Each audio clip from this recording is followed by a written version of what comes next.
Hi everybody, hope you're looking forward to this very exciting evening that we've got ahead for you. Just having a little bit of technical problems here, but we've got a great show lined up for you as normal. We've got Mustafa Hassanali from Tanzania, who's going to be with us today. It's going to be a great show as always. We're going to be talking about fashion from East Africa and its effects on the African continent, because East Africa is doing some great stuff, absolutely amazing stuff.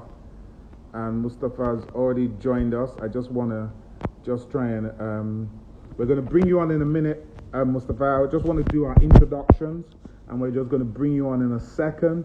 Let's get straight into it. Let's not waste any time, because we want to spend our time this evening talking to the great Mustafa. So, good evening, ladies and gentlemen. My name's Shola Oyubade, also known as Mr. Mahogany, and I'm your host for this evening. And I just want to introduce you to our show, which is Fashion's Finest Africa, the chat room. It's fantastic, amazing show, very interactive. You know, we talk about everything fashion. It's brought to you by Fashion's Finest Africa, the leading fashion platform in Africa. Now, of course, I'm your host. We like to celebrate new and emerging fashion designers and creators. We're all about celebrating fashionpreneurs and fashionistas, and we concentrate on everything on the fashion industry. Let me bring my guest on, please, because I think I've been talking too much. Let's bring Mustafa on. This is somebody I've known for a number of years, and it's just so good to be able to talk to him. I'm very excited about this, as you can tell from my voice. I don't know what's happening here. I'm trying to put some stuff on my whatever comments, and it's not coming up, but don't worry. Mustafa, sorry, I sent you the invitation. I think, okay, now I think you're getting the invitation. Okay, so Mustafa is going to come on in a second. So as we just wait for him to come on, hey, that's my man. Mustafa, how you doing? Oh, I'm good.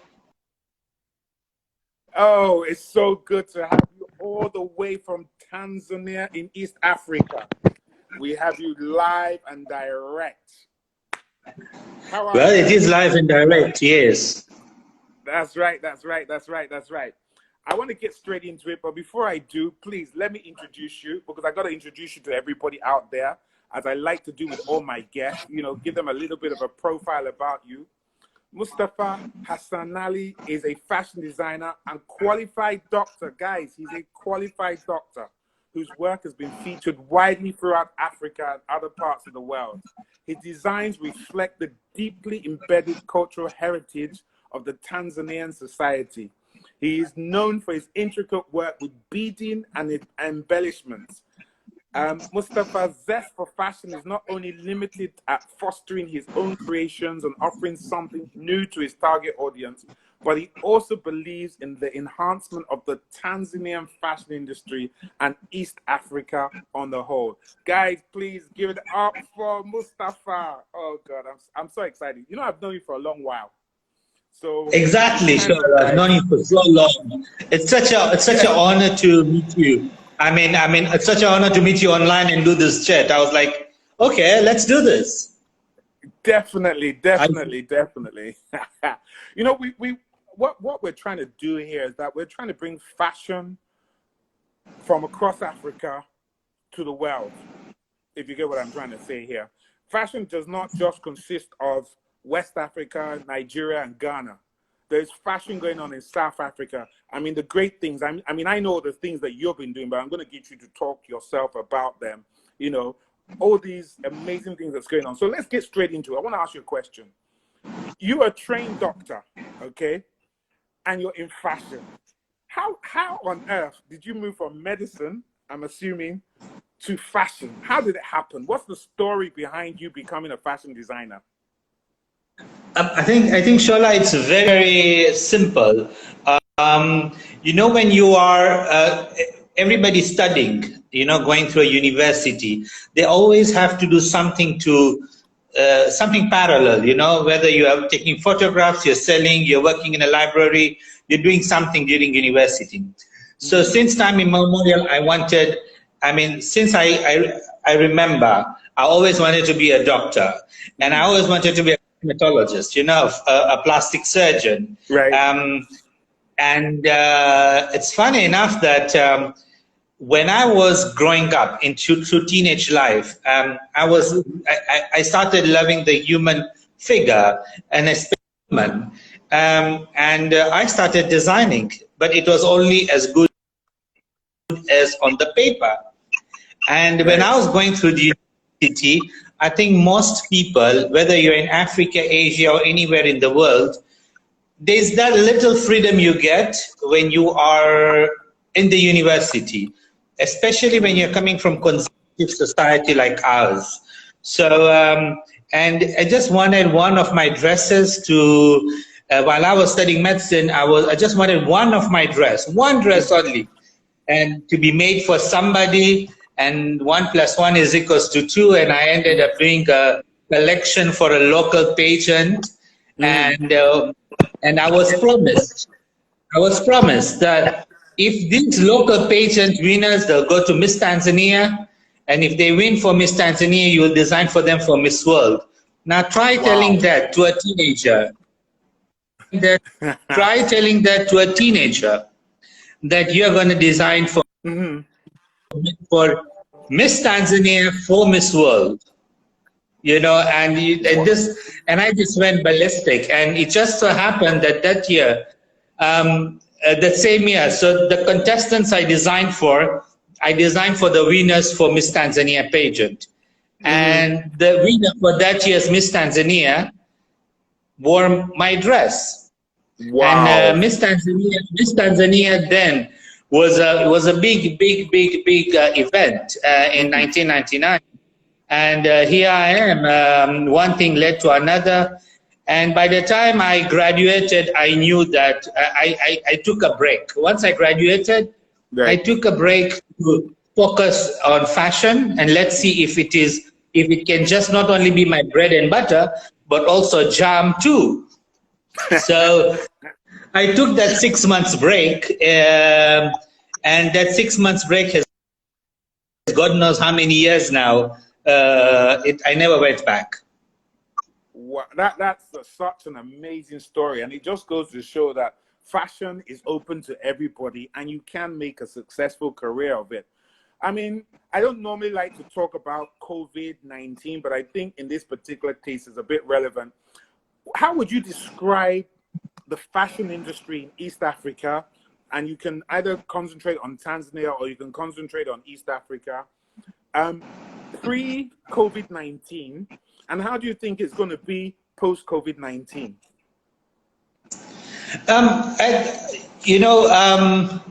Shola, it's very simple.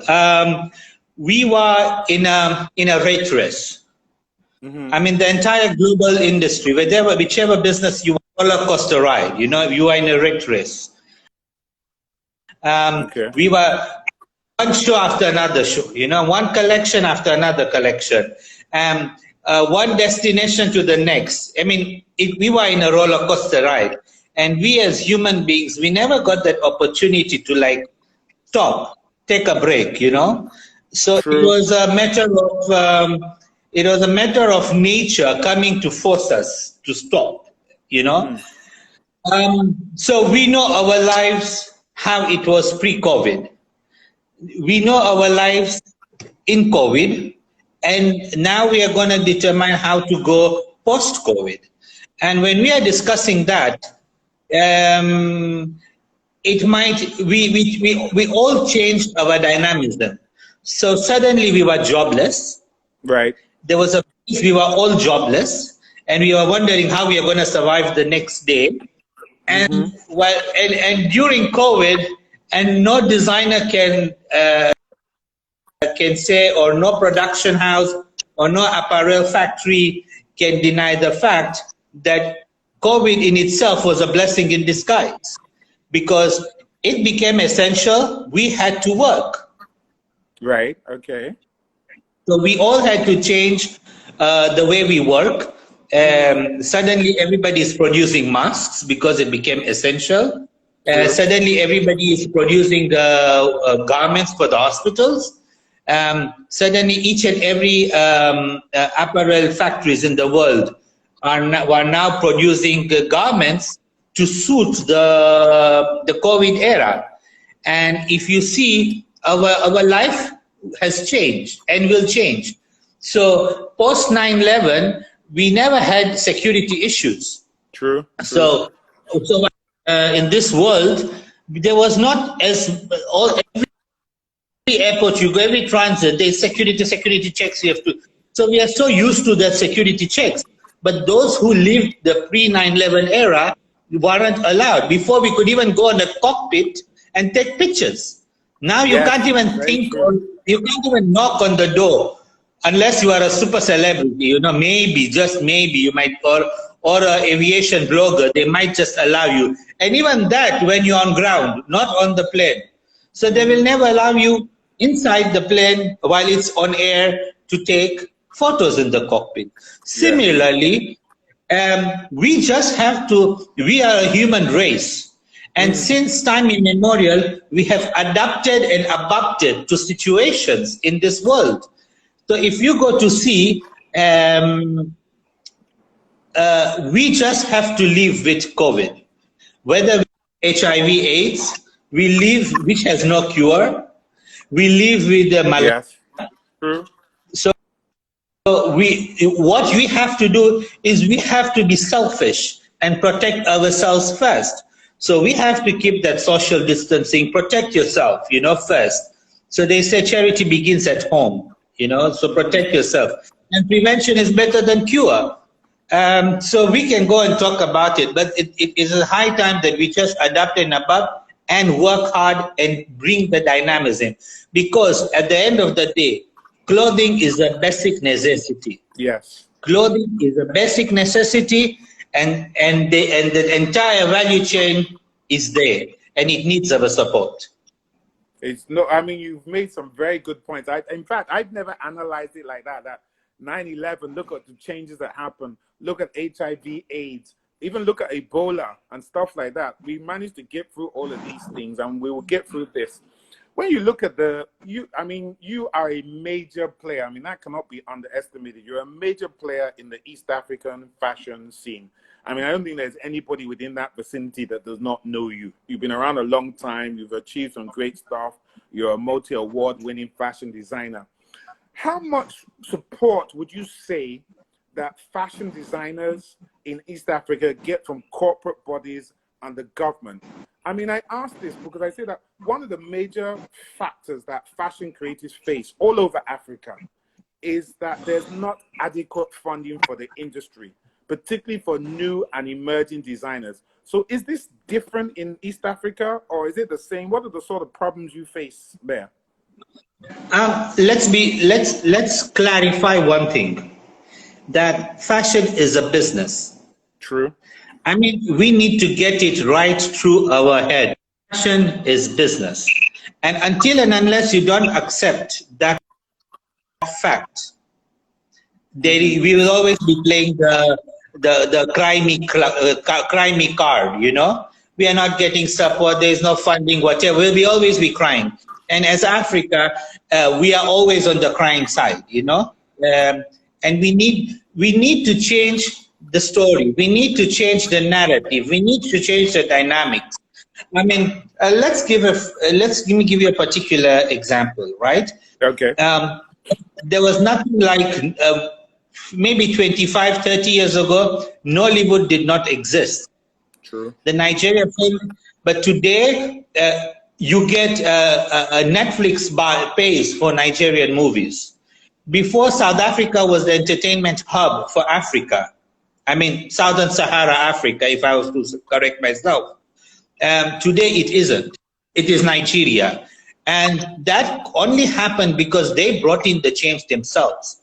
So the change starts from within. So we have to build processes, and we have to build platforms so that our designers can think, A, fashion is business. And as long as you don't think fashion is a business, nobody wants to invest in castles made from air. People want to invest in a castle which has a foundation, which has proper walls, you know, because at the end of the day, there has to be return on investment. That's number one. Number two, there is a huge business in this part of the world. And with the Africa continental trade happening, that just changes the dynamism. We are 1.7 billion Africans, Wow. right? And if we are 1.7 billion Africans, and trust me, even that 1% is not wearing made in Africa. That's shame on us. True. That's shame on us. What is the intra, for example, East Africa, we're talking East Africa, right? East Africa has a how do I say, population of 177 million, something around that. That of the 1.7 billion Africans, so we are only 10%, right? How many East Africans were made in East Africa, or made in Rwanda, or made in Kenya, or made in Tanzania? Now that scenario is changing very fast in Africa, I mean in Tanzania. So what we can see 10, 15 years ago and what we see now, a lot of Tanzanians are wearing Tanzanian designers, led to brands being created. Because of that brands being created, there's a lot of income and there's the industry has grown tremendously. Today we have the industry has grown, fashion industry in Tanzania. So there's a lot to be done, and I can go talking about it. I mean, how many apparel industries do we have in Africa? Not for export. No. Just for local consumption. How much? We are still relying, well, because our population,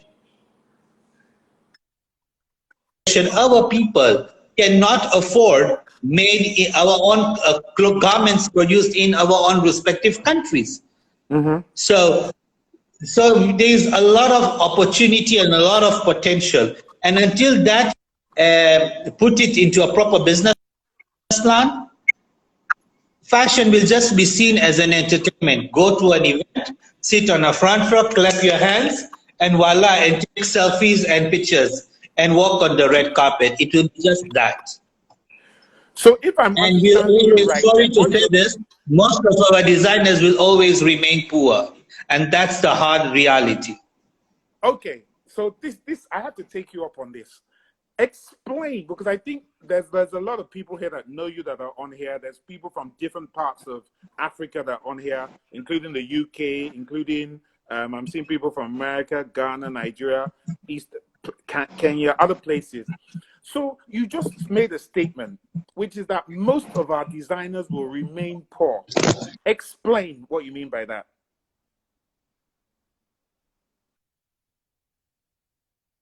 Yeah, sorry, Mustafa. So what I said was that you made a statement saying that you said most of our designers would remain poor. Explain what you mean by that. What are they doing wrong that you are making that statement? Oops. You know, let me be honest with you on that front. We are rich in culture. We are rich in culture. We are rich in resources. We are rich in labor. We are rich in each and every aspect.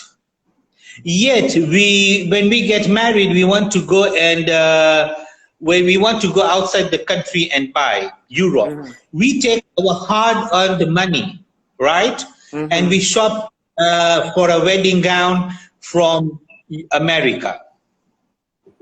Or we buy from our local boutiques which stock clothing from outside the world instead of or outlets which make clothing in that respective African country.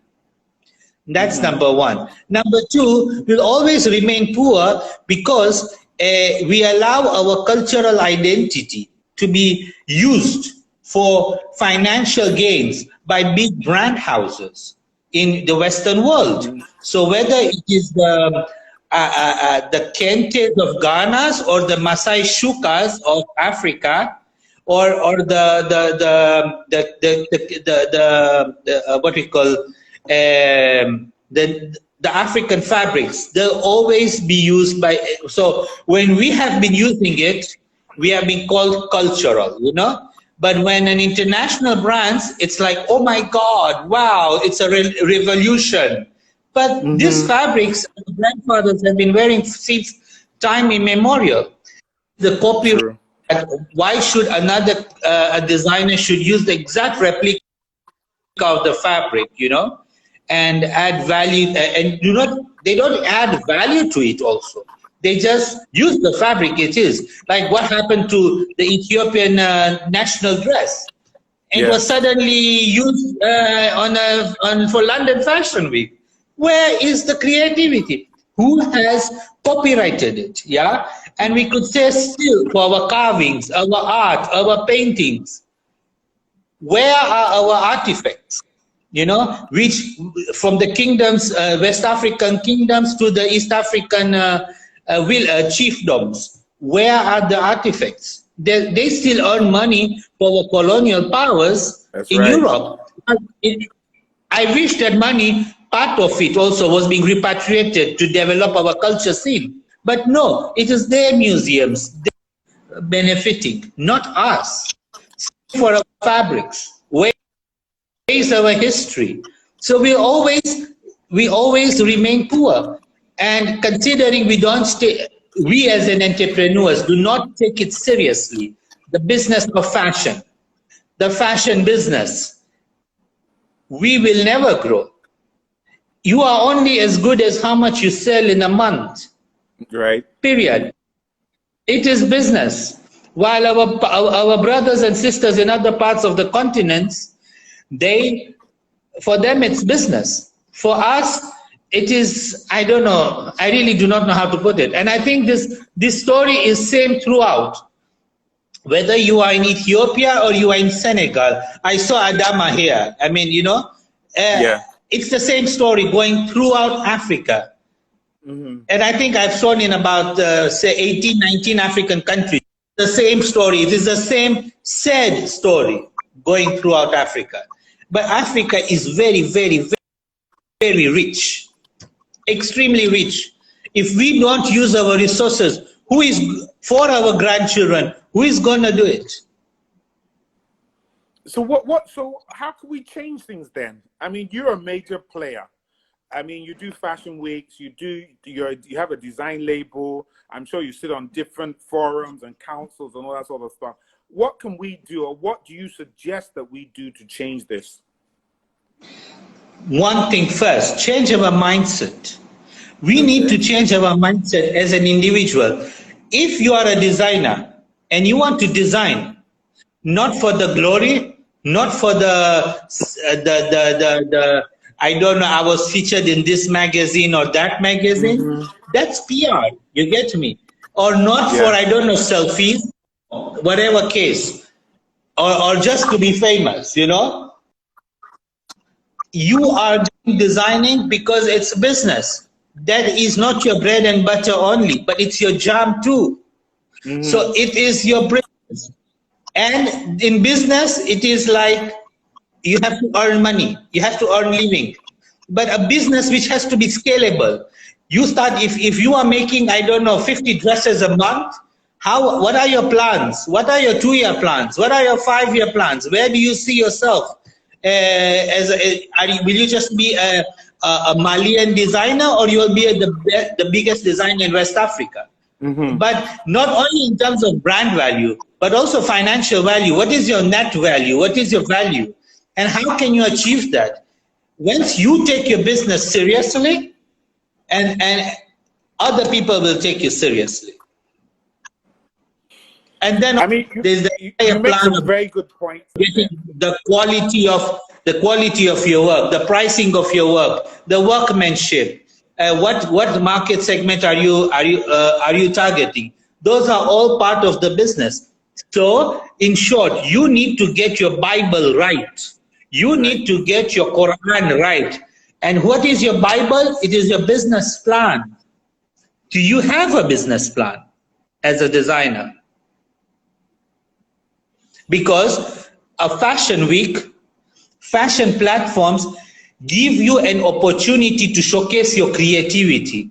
But it's from that platform when business starts. Because when people see your creativity, when people see your workmanship, that's when the orders start coming.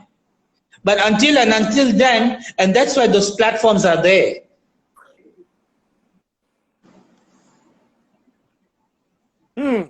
Wow, you've just really scattered my brain with a lot of the things you said, because this is real. You're seeing it as it is. You know, one of the things you said earlier was that a lot of designers are still promoting or pushing Western designs or Western clothes. I mean, like in West Africa and South Africa, for example, we started seeing, or I believe we started seeing, an awakening of indigenous designers and products. And it's been going on for a while, but it seems a little bit more pronounced now.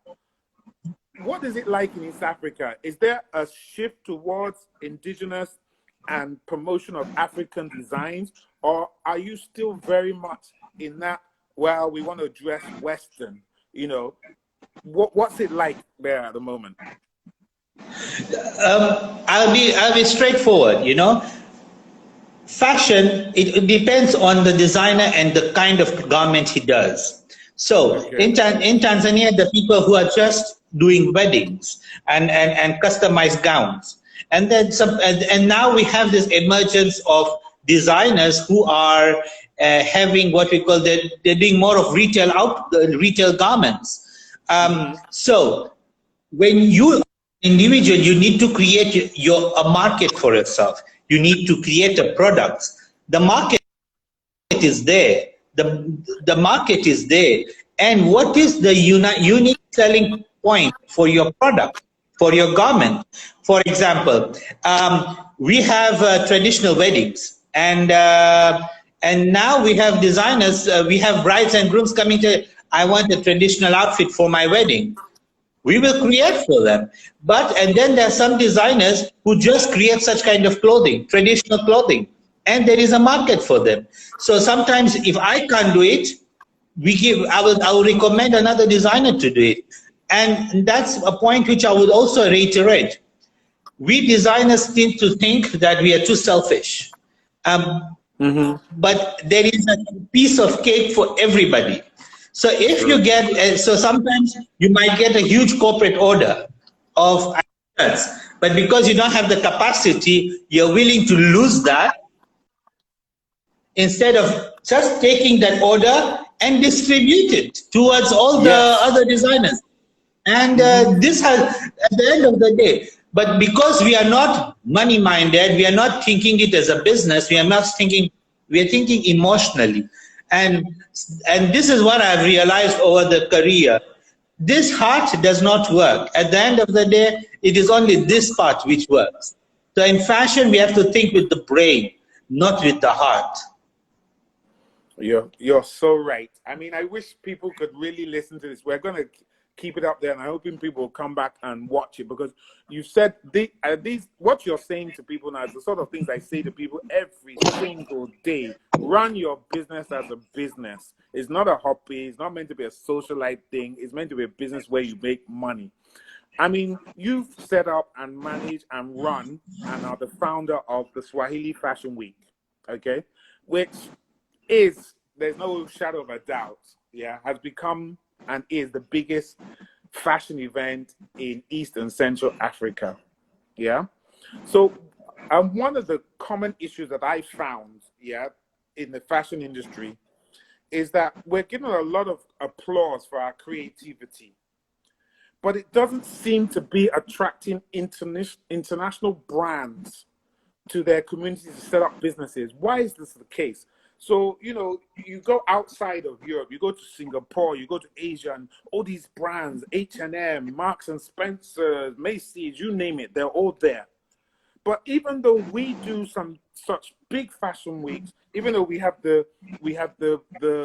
financial backing to buy the clothes, they don't come to our shows. They don't get involved in our industry. Why? And Shola, we do not need them. Wow. Why do we need them? I like Why do we need them, Shola? Why does a fashion week in Kinshasa need, I don't know, a magazine, a media from, a big brand house from Japan or I don't know, America? Why? If you only need that, if you are in Gambia Fashion Week, and the designers in Gambia are probably are dressing 75%, they've saturated their market in Gambia. That means each and every Gambian is wearing clothes made in Gambia. Then maybe now you need to invite the others to come so that you can export. But if you are not even dressing 1% of your population, combined effort, then why do we need to go outside? Let's saturate our own market. Our market for Madagascar. Why do we need that? I think we call it kasumba in Swahili. We just have this thing of trying to appease, you know, our former colonial masters. Why? You know, the grass is always greener on the other side of the fence.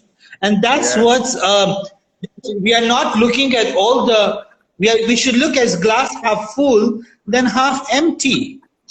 Swahili Fashion Week is a platform for designers from Swahili-speaking countries. And we have had designers who have been showcasing loyally for the past 12 years, 10 years, continuously. It is that one platform.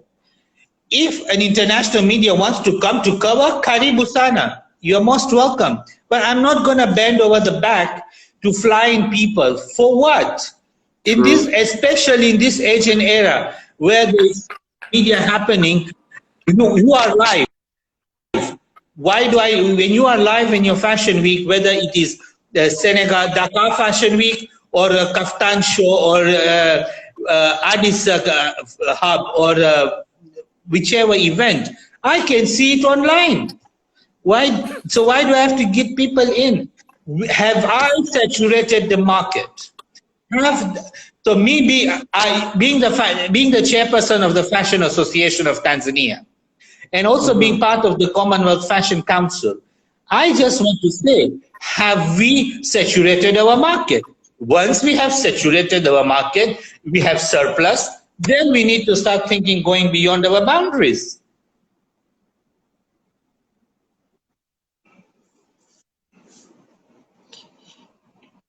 So my brother,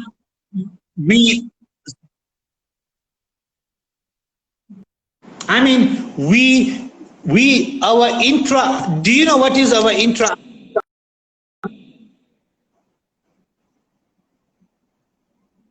Our intra-Africa trade is about 15%. The trade happening within Africa, it is so low. Okay.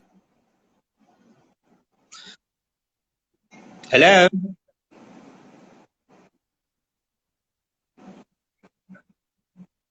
I'll give you an example. Like Tanzania is a member of East African Community, right? We have access one common market, custom common market of 177 million people. How much of Tanzanian clothing is available in Uganda? How much of Kenyan clothing is available in Burundi? Forget about that. We are a member of SADC, South African Development Corporation. 300 and I don't know how many million people, 365 million. Yes, South African brands like Mr. Price and Woolworths, that's available in Tanzania and other SADC countries. But what about Rwanda? Rwanda is not part of SADC, sorry, DRC. how much of DRC products is available in Angola, or how many of Mozambican designers' work is available in Namibia. We are so far and we are so slow. We have a long journey ahead of us, and it is not the government who has to bring in the change. It is us, the private sector, and we are the private sector in the apparel and fashion. If not bring change, whom are we waiting for? Jesus to come back and bring us the change?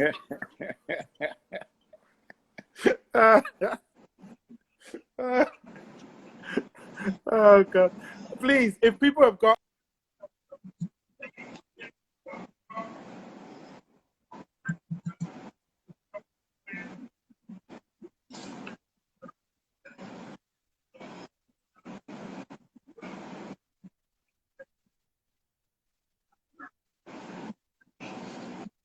It's true. Shola, you're talking about mock designs. How much? Let me give you.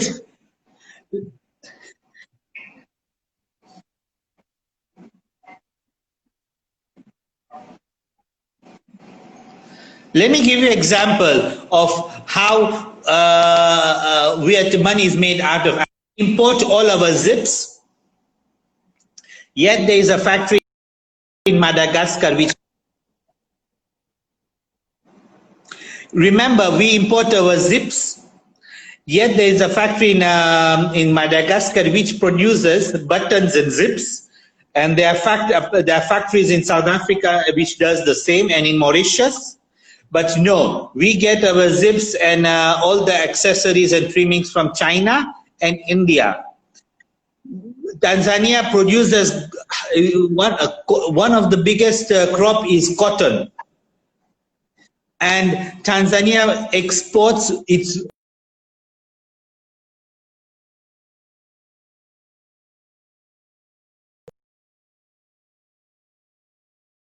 how stupid is that? Instead of having like I went to Addis Ababa and they have a one-stop, the Ethio-Turkey factory where the cotton is ginned, the yarns are made in one compound, fabrics in the compound, and apparels are made in the same compound. If Ethiopians can do it, why can't Burkina Faso do it? Why can't Cote d'Ivoire do it? Why can't Senegal do it?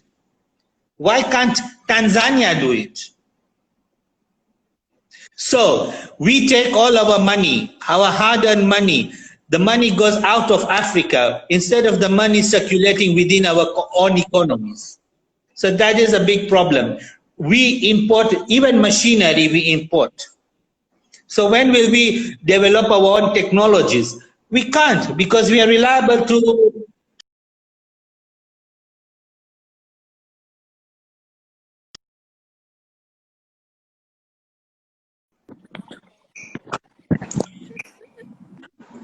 I just want to ask you one challenge.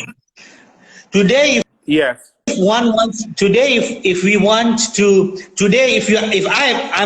I'm in agriculture, okay? If I import anything regarding agriculture, whether it is a farm equipment or fertilizer or anything related to agriculture inputs, it is zero VAT. I don't have to pay value added tax. But today, if I import machinery for a production line, you have to pay tax, VAT. You have to pay value-added tax. So right. There are no incentives there are no incentives for startups, right? And there are no incentives for scaling up the production. And you know who is to be blamed for it? It is us, private sector, because the government's job is to do policies and create favorable policies. Now, we don't have if we had a strong association like right. Active, I also the board of Active, Africa Cotton Textile, they are very strong. They lobbied until the AGOA got extended until 2025. Yeah, the AGOA trade tariff with America got extended until 2025 because active lobbied with the Congress in America, because a lot of jobs were at stake. Today we have Mazawa, we have the production unit from whose HQ is in Hong Kong, in Tanzania. So we as private sector, we as Fashion Association of Tanzania, or the Nigeria the Fashion Association, or the respective fashion associations in their country, they need to they need to work with the government to explain to them that, look, this needs to be lobbied, this needs to be done. And once you do that, the government will listen to you once they see the benefit. But if nobody tells them, they're not going to know. They're going to focus on mining and tourism, because and transport and logistics, because those are big private sector bodies. Yeah. And fashion will always be left as a tailor, will always be looked down as upon a tailor. And that can only be changed once we start thinking as business. Fashion is a business. And That's not right. only the designers, everybody in the value chain, whether you're a photographer, fashion photographer, you're a makeup artist, whether you are a stylist, whether you are an accessory designer, everybody in the fashion industry, the entire value chain, once they start thinking as business, the business of fashion and fashion as business, that's when the true change will come. I mean, I have to agree with you 1,000,000%. And I hope people that are listening on this, because we've got people from all over, are taking this on board. But what I found, Mustafa, is that we are very selfish. You are passionate about what you do. I know I'm passionate about what I do. And I know that I can make sacrifices like you do, which is you sit on different boards, you give your time, you give your money, you give your wisdom, your experience. But a lot of people are not like that. So is that not the problem that we're facing? And this is not just in West Africa. Is that not the problem we're facing in East Africa as well? That everybody is about themselves. And the second part to that is that this new social media era is that people, I'm not even sure people are designers anymore. They just want to be celebrities, and they use fashion design to be a celebrity. What do you think about that? Look, Shola, this is my theory, right? In each and every business, right? In each and every business, we have to be protective, whether you are in the transport and logistics business, whether you are farming rice, or you are in tourism, whatever business you are, it is competition, right? But you have a common agenda. And when you have a common goal, and the common goal is to take your business to the next step, we don't have, that's where the problem is. In the fashion industry, and this is throughout the art industry, the art and entertainment industry, we are very emotional. True. That business is emotional. And I think I was emotional. But we need to, so as you grow, you need to understand that it is not personal. It is, we just have common agendas in business. So the moment you start thinking fashion as a business, that emotion will automatically go away. Right. Oh, my design, there's nothing like my design. That t-shirt you are wearing, Shola, I will take the t-shirt and I'll just put, I don't know, a button here. And there is no way you can say that it is, I stole your design. There's no way you can take me to any court. I'll say, but I added value to the t-shirt. I put a button, black one. So the biggest challenge with people in the creative sector is they are emotional. They think, again, as I said before, with the heart, not with the brain. And we are selfish. right? Yes. So, oh, no, doesn't matter when during the fashion show, whether you open the show or close the show, we have too much drama. You should focus on selling your clothes. That's why they say creative is not enough. Creativity is not enough. You need to have business sense. And that's where somebody has to draw a line. If you're a designer, you need to understand, will I be a risk taker and become an entrepreneur? Or I rather be employed and be very happy working for somebody. So this is where the line comes in. And you have to be honest to yourself, because it's not easy being honest to oneself. It's not.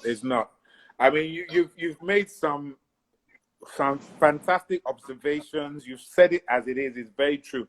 Please, if you've got any questions, guys, we've got about another 8 minutes or so. Please, if you've got any questions for Mustafa, he'd be ready to take them on board. Just type them up, and I will answer them, because I also want you to ask him what you want to hear. So it's not just what I want to hear or what I've been saying. I want to ask you a very this question. Which fashion industry do you think is better? West Africa. Sorry? I said, which fashion industry do you think is better? West Africa, East Africa, or South Africa? I want to be a bit controversial here. Look, I have an intimate knowledge of West Africa. I have intimate knowledge of a little bit of knowledge from Northern Africa, East Africa, Central Africa, and South Africa, and the Indian Oceans. Okay. Yeah, and then there's so. I'll be very honest. I'll call a spade and not a big spoon. So, fashion in Africa is divided majorly amongst two lines. Okay? That's the Anglophone and the Francophonie. Okay. And then there's the Lusophones, right? What's the Lusophone? What's that? Lusophones, the Portuguese, the Capo Verde, the Angola, Mozambicano, so those ones, right? Okay. And I will say it, and I've always been saying that we were colonized by the British, okay? And they did not have style, right? Fashion was not imbibed into, it was not one of their things. You get me? They were very much into finance, structuring, law, and all those kind of aspects when they colonized us. But the Francophonie, it is je ne sais quoi, the way you eat, the wine, the art, the art, just the art, you know, the art scene, even the musica, you know, it's how the creativity was very, very important, right? That is what was Francophonie Africa. The food, the pain, you know, the bread. It's so fashion. The Paris Atelier, you know, it was more vibrant than even the courtiers of the England. So and that fashion went right through Lebanon, the Middle East, and West Africa. So that is the remnants. So that's why I prefer everything in the entertainment scene, whether it is the Francophonie music, the Francophonie food, the fashion, the way they tailor, the immaculateness of the tailoring. So even if you go to the streets of Niamey, or you go to the streets of Ouagadougou, or Senegal, for crying out loud, you will see the difference, the way people dress. And I'm not talking about, I'm talking about the ordinary people, the normal citizens. They They take time, you know. And then you go on the streets of some of our British Commonwealth African countries, and you will see the contrast. And then one thing which has made the Nigerians stand out is because of, you know, Africa has always been loud and flamboyant. Yeah. Right from the east coast of Africa to the west coast of Africa. So colors have played a very important role. And, you know, the shape of the canvas, the silhouette of our women and our men have played a very important role. Mm-hmm. And because West Africa, they imbibe their culture into their daily lives, that has what we call spearheaded the growth of fashion in that part of the world. Okay. So yeah, I think in short, Francophone Africa. Okay. J'adore. C'est élégant, c'est sensual. I'm sure a lot of people will disagree with you. Mr. Bright Attire says, showcasing in a fashion show, is it okay to showcase what speaks outside of the brand specialization? I think what they're trying to say here is that if they do a fashion show, can they do something different than what they normally do as part of their brand? So this is, you know, we are creatives. Fashion designers are creatives. And let me give you an example. Let me tell Mr. Bright Attire, you are very bright, sir. And I'll be straightforward to you. Use your brightness in your attire. And how do I mean by that? What do I mean by that? If you're going for a fashion week, right? And you are seated there as an editor, as a fan, as whoever you are, and there is one collection after another collection after another collection. And in a day, you could have seen probably 20 collections. Mm-hmm. Or if it is a night, you have seen probably 10 designers, their work. By the time you are leaving, you don't remember anything. True. Absolutely. And if there's a glass of wine and you have taken some more, then forget about it. Right? Now, what will keep you apart? And that's where it comes. A platform like fashion shows are platforms to show your creativity. Stand above the rest, to stand out. It is a platform for you to do your marketing and to do your PR. Give you an example. How will you, when you are making your collection for the runway, what are you going to do so that your collection stands out? What are you going to do? And to answer that, I had one experience, and I would like to share with you. Some few years ago, there was the Arise Fashion Week in South Africa. Okay, yeah. That was some years ago, some lot of years ago. Yeah, and I remember. I had done my entire collection with our local Kitenge fabric. Very colorful, the oranges and the yellows and the purples and the pinks. But when each and every model came out, I had parasols matching with that outfit. So when Naomi wanted to work with agency in Tanzania, Naomi Campbell, the agent remembered that there was this designer from Tanzania with umbrellas, parasols. That what stayed in her mind. And because that stayed in her mind, it was very easy for them to contact me. Wow. And I forgotten the one, and then if you have seen once in Nigeria Fashion Week, Arise Fashion Week in Nigeria, we had a designer, I've forgotten the name, I don't recall the name, who had helmets from Ankara. Oh, helmets from Ankara. Itwan Bassi, yes. It was in the front page in each and every newspaper.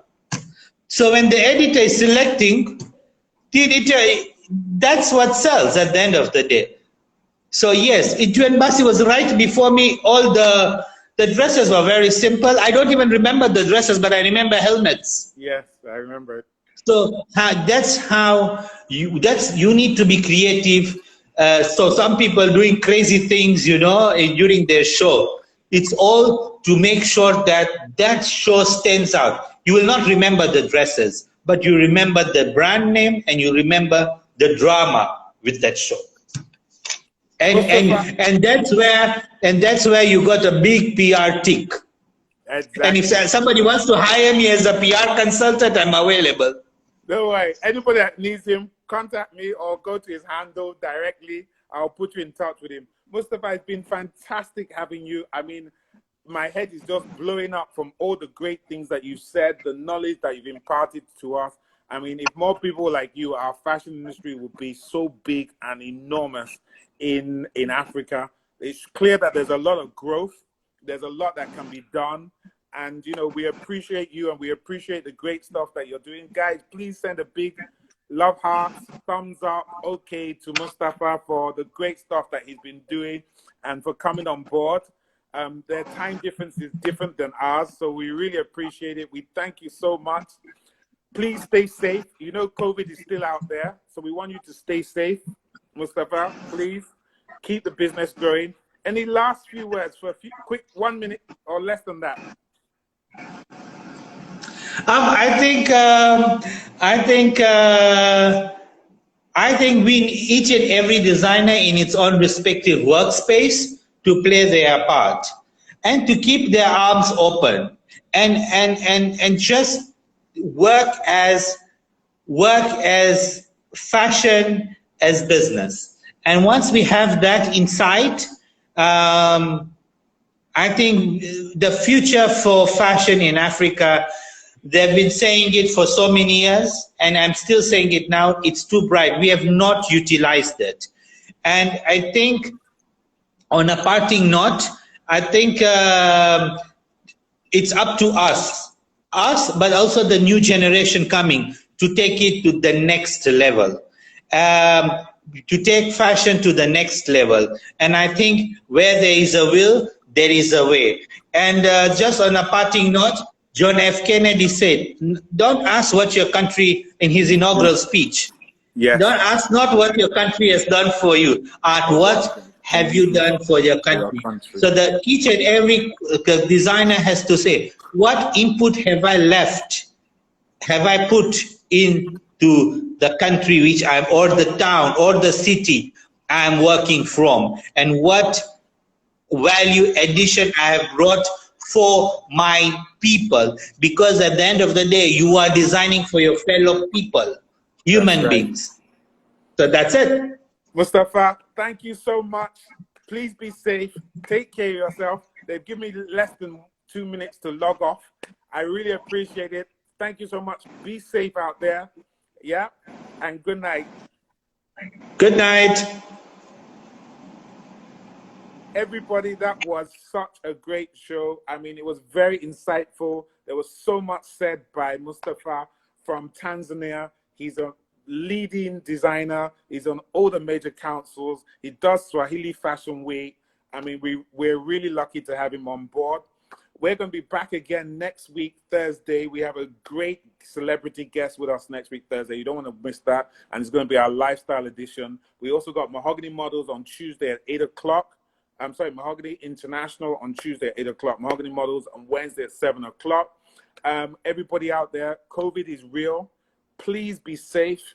Practice social distancing. Wear your mask where you can. All right. We will come back. The